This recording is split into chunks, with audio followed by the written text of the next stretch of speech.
God to let him know how my week went or what I'm struggling with or what I'm praying about, things that I do need him to help me with. Other days I'll be calling him just to thank him for everything that I have and for you being here.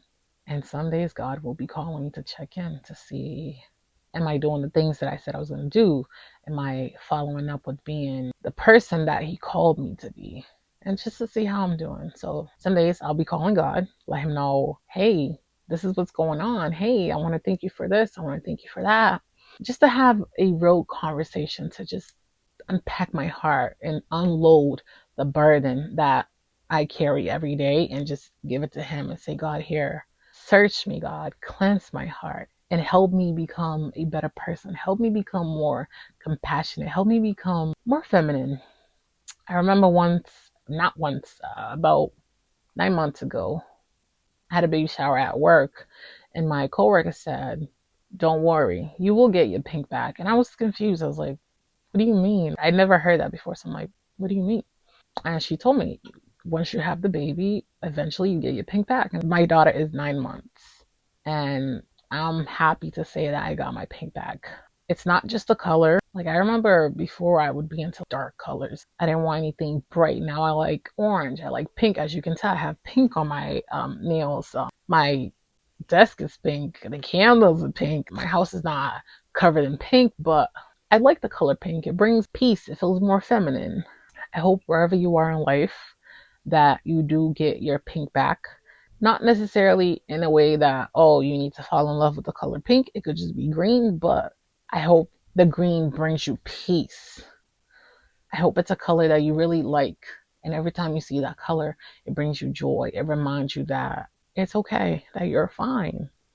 I do want to pray for not only me, not only you, but everyone else who's watching this, and hopefully the person you share this with, hopefully people that are coming in, and eventually as this platform builds up, I'm going to pray for all of us. I'm not doing this YouTube thing for money. I'm hoping, even if it's 10 followers, even if it's 50, I'm doing this to connect with other people, to share my testimony, let people know what I've been through, because I've been through a lot.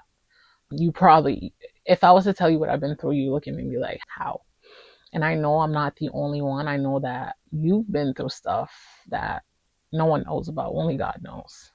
I know that there are things that you hold inside of you that you don't share. Even your close friends, your close families, they don't know about you. Some people have been raped. Some people have been beaten since they were little. Some people struggle with addiction. Some people struggle with pornography. There's a lot of struggles. There's a lot of things that we hide inside the closet, that we keep inside of us, and we hope that other people don't see. And when we step outside of that closet, we present in a different form to other people. We might not seem all put together, but the hurt, the things that we keep inside of us, I want to pray that God provides you the peace, the strength, the courage to confront them. Because sometimes we put things in the back of our minds. We don't want to deal with it. We don't want to. We just put it away. Out of sight, out of mind. And it doesn't really bother us until we really think about it. So whatever it is that hurt you, whatever trauma you hold deep down, I want to ask God to forgive you for being so tough on yourself. I want to ask God to cleanse your heart, to help you deal with whatever you have been struggling with. Not only that, I want forgiveness is very important. I want you to forgive yourself for being so tough on yourself, because you deserve to feel wholly completed. That burden, the minute you lay down on the table and you say, God, take this from me. I can't deal with this no more. God, I need your help. It might not come right away. Ooh, just got chills, the Holy Spirit. It might not come right away, but God will take it from you. I struggle with anger. When I step outside of the house, I'm nice to people. Don't get me wrong, I'm nice in general. But before, I would step outside and be nice to everybody. But when I come back in the house, I come from a background that we're very loud.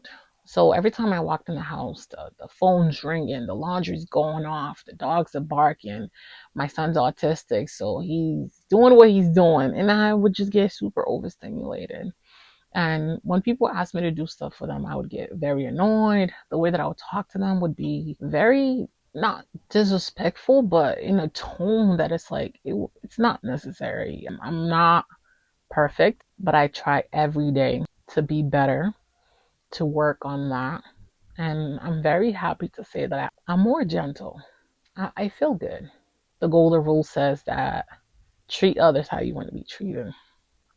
For instance, if you don't like to be hit, you shouldn't be out there hitting people.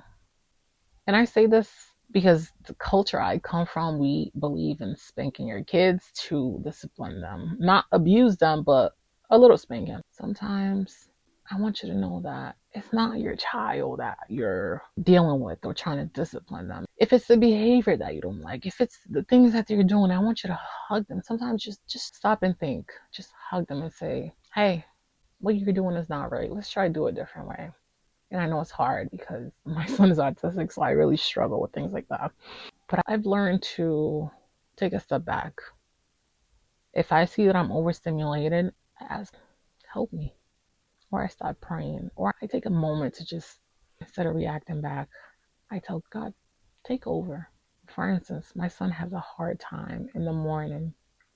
He has meltdown when it's time to go to school. And I realized that maybe it's not him. Maybe we just need to wake up earlier, set the tone. And we started waking up earlier. I play jazz music. I fry his eggs because he likes fried eggs. And then I give him time to decompress. Just so I'm not a morning person, so I can't expect him to be a morning person. I do like to sleep in, but I realize sleeping in, it delays the day. I'm challenging you today to get up earlier, set the tone for your house, because when you wake up earlier and you have time to put yourself together to drink your coffee and play some music, set the tone, then you can approach everyone else with a different attitude. You're not rushing, you're not angry, you're not. Another area that I want to focus on is discipline. I struggle with being consistent. I realize I pray and ask God to remove lack of discipline for me. Because as someone who has ADHD, sometimes it's hard. Sometimes I don't have the motivation to do things right at that moment. Or because I'm such a perfectionist that I think if something is not done, I look at it, if I can't complete this whole task, I'm not going to start it. But then I started taking notes on that and I told myself 10 minutes is better than nothing. And I tell you, that has made a lot of difference. When it comes to keeping up with my house, I thought buying a washer and dryer would have helped me.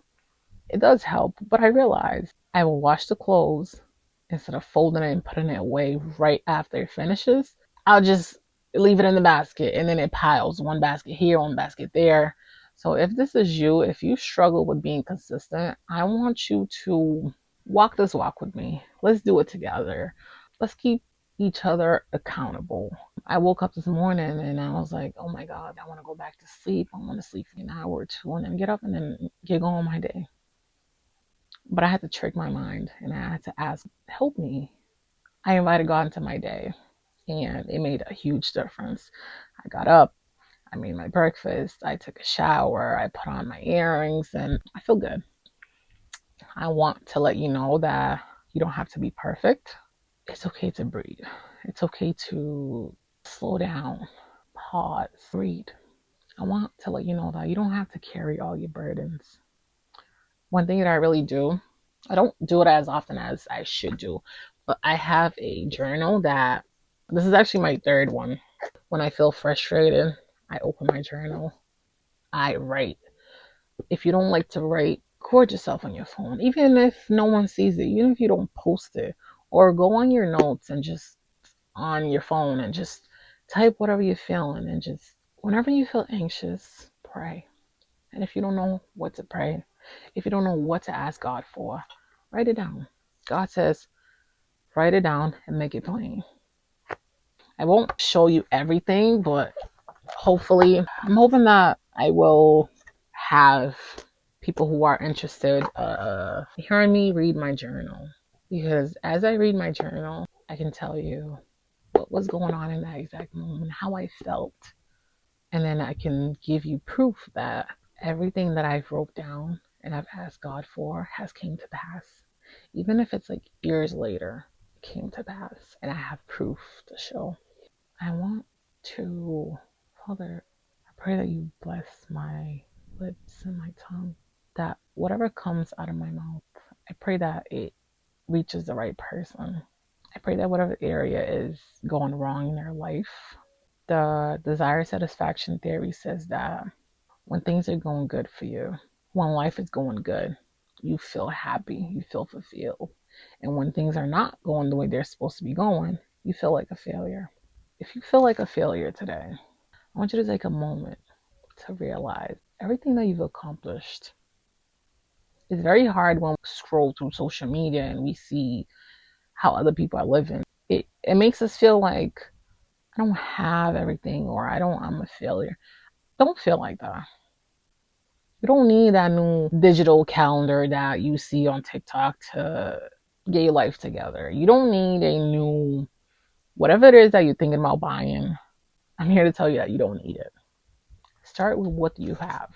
Start with your inner self. Start with your heart, your mind. Because like I said, with me, I've been working on decluttering my house, taking things that no longer serves me, to get rid of it, to donate it, get rid of it. But I realized I will clean and think that I am decluttering and I am doing better.